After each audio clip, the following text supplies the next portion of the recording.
Delta. Ya jangankan lebih dari Delta, sama dengan Delta pun ini sudah sangat akan menjadi besar kemungkinan cepat menular di banyak negara di dunia, termasuk saat ini sudah lebih dari 70 negara, mendekati 80 negara, dan itu pun di tengah keterbatasan kemampuan deteksi ya, dalam hal ini surveillance genomik yang dimiliki oleh banyak negara, dan Indonesia sayangnya salah satu yang memang terbatas.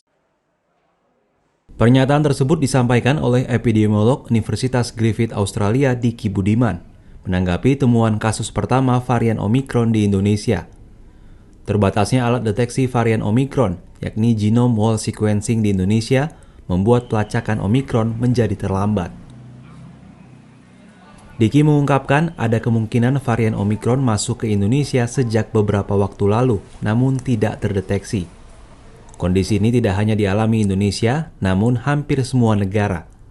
Keterbatasan alat uji GWS menjadi kendala utama pelacakan Omicron di dunia.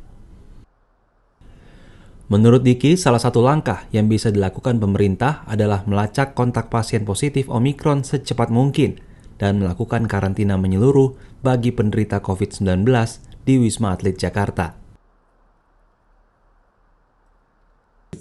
Dan langkah yang pertama yang harus diambil adalah penyelidikan atau investigasi epidemiologi yang harus dilakukan dengan tuntas untuk memastikan dari mana dan juga siapa yang kontak, dan baik dia kontak dengan siapa ataupun siapa kontak dia. Ini yang harus dilakukan. Itu yang disebut dengan tracing dan tracking yang harus dilakukan dalam kurun waktu 2 hari ke depan ini, dan ini harus cepat. Dan menurut saya setidaknya dalam satu gedung itu ya sudah dikarantina saja, setidaknya dalam sampai 7 hari ke depan untuk melihat dan memastikan tidak ada lagi yang membawa atau kedapatan terinfeksi Omicron ini.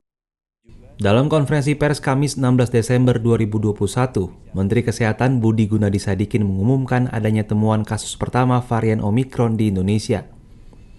Pasien tersebut merupakan petugas kebersihan di Wisma Atlet Jakarta. Hasil tes PCR pada 8 Desember menyatakan pasien positif COVID. Kemenkes mengambil sampel pasien dan melakukan analisis GWS.